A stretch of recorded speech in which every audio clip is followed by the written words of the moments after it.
dadhabuun Oromummaa keessaa of mul'uudha.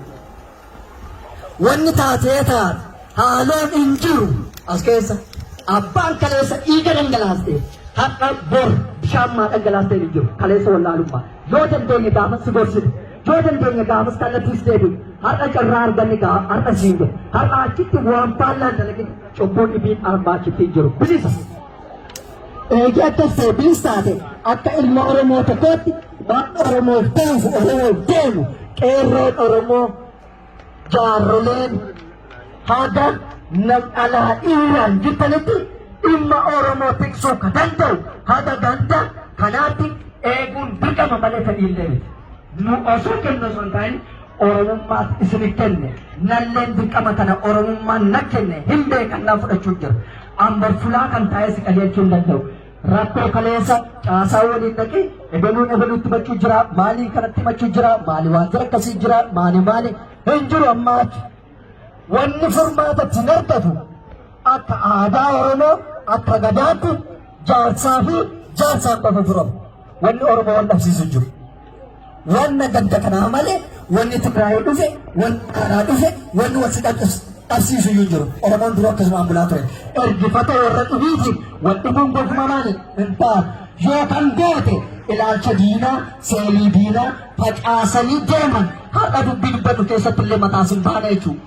Ifaan wadiiro kana achi ammamaani warri of beektanillee akka of beektanitti kan hin beekne kakalee diinaaf hojjettullee wanni taasisaa warri dhuguman sabaafillee kalee miidhamaa turte arrabsamaa turte sun seenaadhaan beektee kaleessa hojjette dhiisiiti warra kaleessa wantuu dalage yoo jiraatillee hinta tokkin Oromummaan akkasii miti. Dhowwa kadansaa dalagdee hamtuu dalagdaneet arra dirreen bilisa waltuttuquun maan ta'uun dhowwa Oromummaa.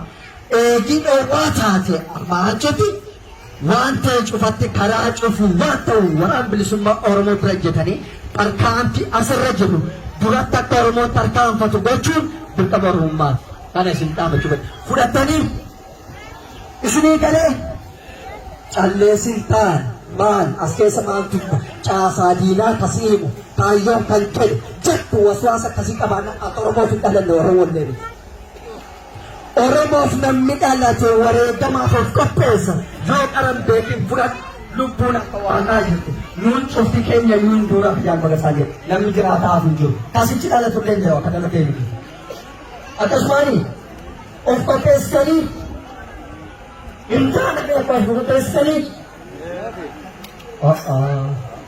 yoo kasi ibsoo wayii bukee wayii garaas hin jirti isinii galle moo dubbii kiyyatis hin taane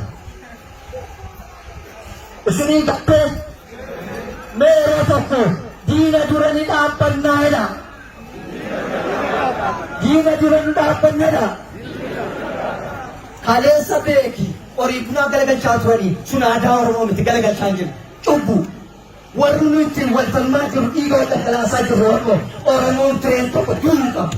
Isaaf jecha du'u jira isaaf jecha ka du'u jiru waan waaqaan baallaa dalagin jedhuudha.